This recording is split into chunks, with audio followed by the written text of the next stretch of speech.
Hello guys, it's Tomek. I'm back here with Niall, the CEO and founder of Motorsports, Digital Motorsports, of course. Yeah. It's nice meeting you. From what I've heard, you are a big passionate of sim racing and racing in general. So I wanted to ask to start with the question, where did it come from? I'm 20 years in technology. My father was a race mechanic, so I grew up as the son of a mechanic so always around race cars and always around the smell of race fuel and oil and that. So my passion has always been for motorsport, but I took a career in technology. So I went to university, I studied MBA, specifically around cloud computing. And I was always looking for a way to combine my technology skill set with my passion for motorsport. And my co-founder, Rob King, and I, who is also a driving instructor, started using simulation to prepare for races. And that was really the start of it. But a cool story to share, Tomek, is we actually got a phone call from in the United States from somebody who'd found the first ever simulator that was built, which was built by way back in 1968 by Colin Chapman, right? The Lotus F1 famous team. And we restored it and we brought it to a museum in the United States. And that was really the start of, for me and for Digital Motorsports, it was the first time we were able to take a real race car, convert it into a simulator and combine the technology and the motorsports piece. So that's where it's coming from, and that's where my passion is. Okay, I've got so many questions, but I got to start with how do you do that? How do you develop a racing-like experience in the simulator? That's a great question. I guess you have to start with motorsports because the games are already there and the content is already there. But one of the challenges is to make the simulation and the simulator drive and behave exactly like a real car. So first of all, you have to understand how a real race car feels, whether it's a very small Formula V or karts, all the way up to Formula One. So we have brand ambassadors who we work with in each discipline of motorsports who are at the top level, like three-time world champion James Dean for drifting, or WEC, Le Mans winners or F1 drivers who give us the feedback on how the steering wheel, how the pedals, and now we're actually developing motion simulators using technology that's being used right now today in F1. So that's how we do it. So even more convincing experience there.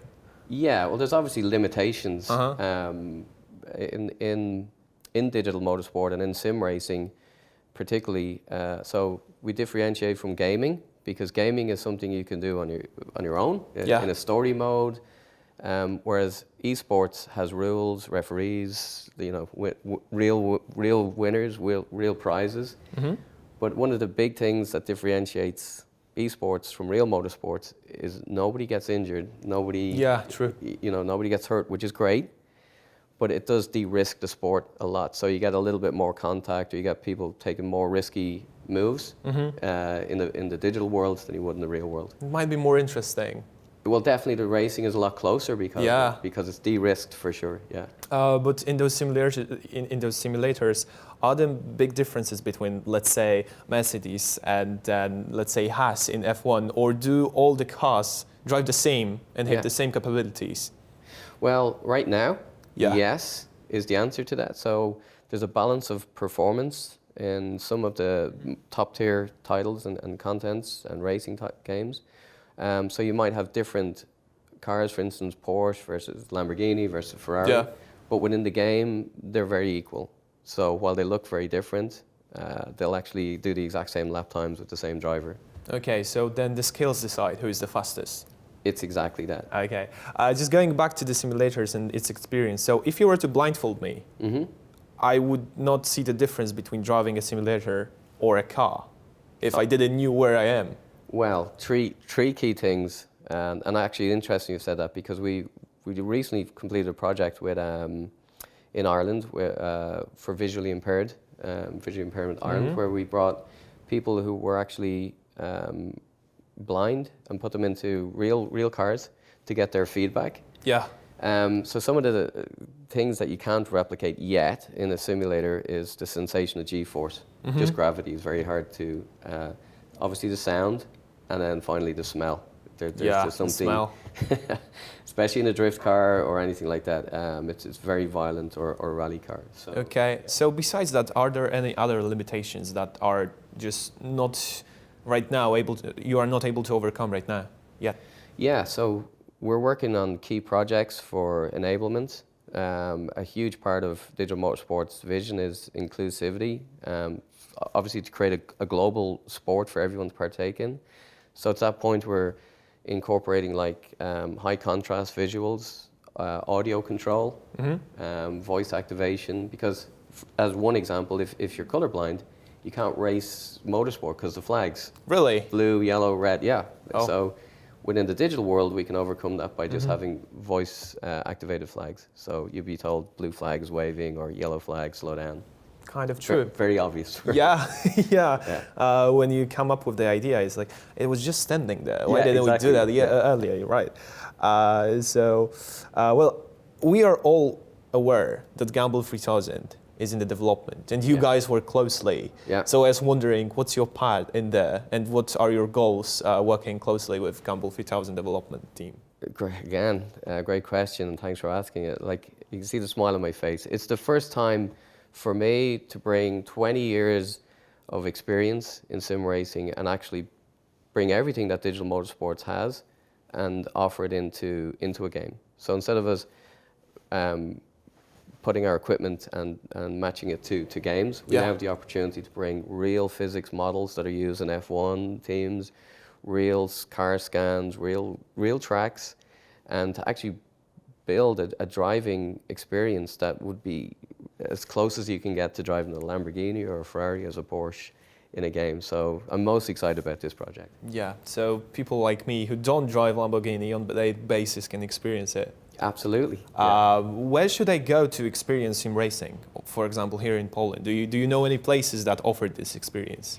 Yeah, they're opening up sim centers a lot. There's a good few in Warsaw actually at the moment, and I know of a few that are opening in other regions around. But the best place that we're going to be working on is opening sim centers near tracks. So that's part of our goal and vision, is to bring these high-end simulators to the nearest racetracks and build. So you can train and then jump into the real car and drive to the circuit. Yeah. That's quite interesting. So I was wondering, what rig, what equipment do you need to start sim racing, for example, on your own? Yeah, again, where we differentiate is you need the basics of a car. So hand controls, that's where we draw the line. You need a steering wheel, minimum, right? We're developing hand control systems for people who are in wheelchairs and stuff. So I was going to say you need pedals, but you don't necessarily. Obviously, steering wheel pedals, most modern cars will have paddle shift. And that's really it. Then it's a console or a PC or a screen or VR if you want to go down that road. VR is very cool. But you talked to me about this more advanced rigs. Yeah. Like with, that almost look like a real car. For sure. What about to get started, you need to steering get wheel started. pedals. So we're working very closely with Cubic Systems, who are developing ultra-realistic motion platforms. Low latency, to get technical, like down sub 1 millisecond reaction times.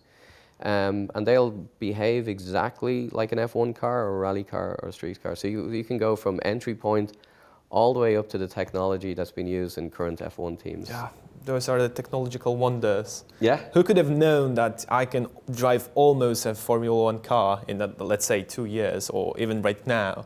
So that's quite an experience. I would love to do it someday. Okay, I wanted to ask you about developing the sim racing cars, and is there a difference in developing F1 car compared to Lamborghini, and how hard is it to get them as close as possible? Visually, it's not that hard at all, and I think there's a great community in sim racing of modders, as we call them, who will create from scratch 3D models. But if you want to get ultra realistic, obviously you have to laser scan the cars, and it's all about data points around the car.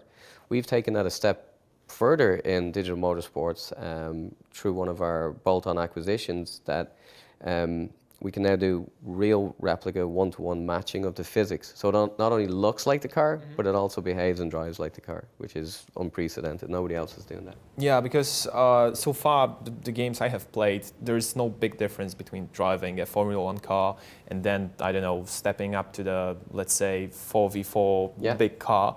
And I wonder if in simulator games, when you drive a Formula car and then you jump to the bigger car, how much is it of a difference? Well, in digital motorsports, it's exactly the same difference you'd expect. So I've had that experience of actually driving an F1 car, sitting into it, open wheel cars, F3, GP2s, and yeah, it puts a smile on my face. Like especially the force feedback steering wheels can be up to 30 Newton meters plus of force, which would break your thumbs if you crash. Really? Yeah, so... Even in the simulator? Even in the simulator. No way. Yeah, for sure, yeah. And we have an age limit on our motion platform that you have to be older than 16 because it will violently, if you crash at 200 plus 300 kilometers an hour, it's going to hurt you. Okay, important question. Do I need a driving license to drive simulators? Great question again. We're developing a digital license. So we're looking at developing that for digital motorsports because yeah, for sure we want to have inclusivity, but we want to also make sure that people who are racing in it, like one example, if you have an accident and the person is driving at home on a motion platform and you're not, and you crash into that person, for sure at home they could have an injury. They could be thrown out of the simulator. So oh my God. Yeah, so you have to think of these things. Yeah, so there has been cases in the past where people have got injured because somebody has crashed into them after the race as the other person was getting out of the simulator. So you really have to be mindful about that. Exactly, yeah. Okay. Yeah. So digital motorsports are about esports and motorsports. How do you combine it in one in Gumball 3000? That's a great question, right? So already motorsports is a $146 billion industry supporting real motorsports.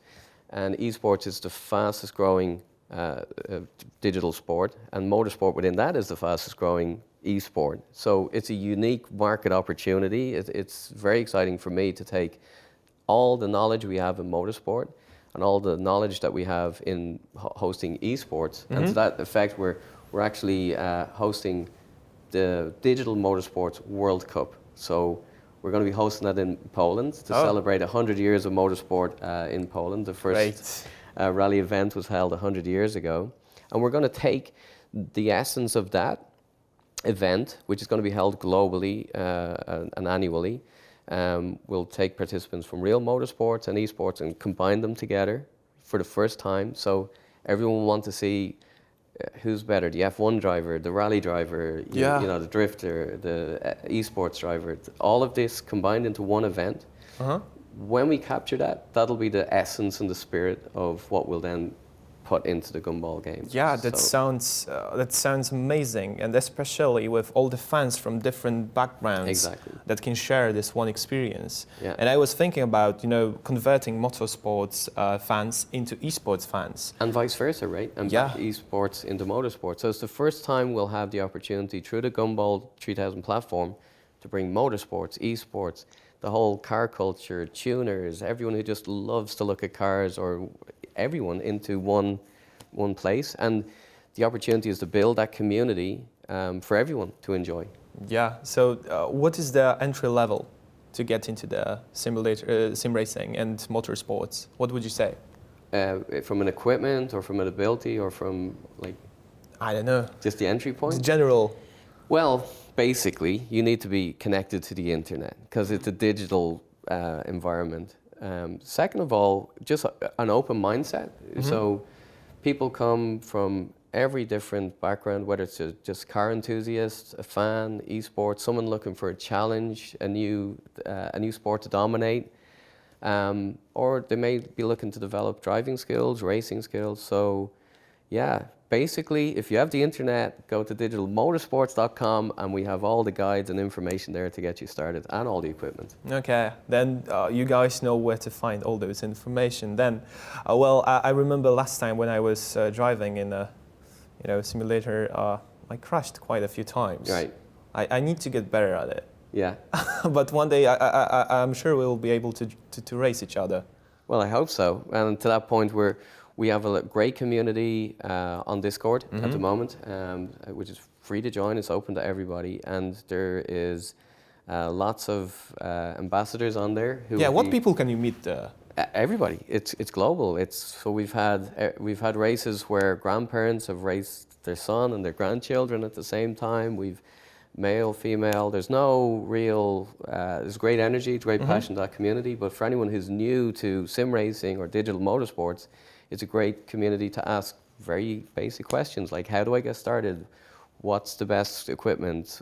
Which races should I join? How do I go faster? And the whole community is built around that ethos of it has to be fun, fair, and very fast. So that's our model. Okay, so if someone asked you, how do I get there and where should I start? What would be your answer? Which races, which cars, which, let's say tournaments and all that stuff? It's exactly that. So digitalmotorsports.com is the platform that you basically go there and there's steps and processes to join our community and ask those very open questions. And every day we have people joining who exact same questions as that. Where do I start? How do I get involved?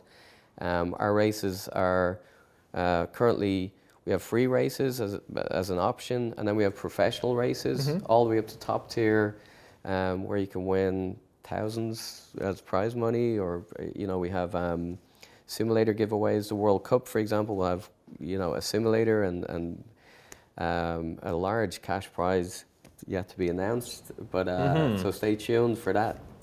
There's so much going on then. Yeah, I cannot wait to learn more about it. Well, I can't give everything away, so you have to stay tuned. We have to get the details. The suspense has to be built, and then we can talk a little bit more about it.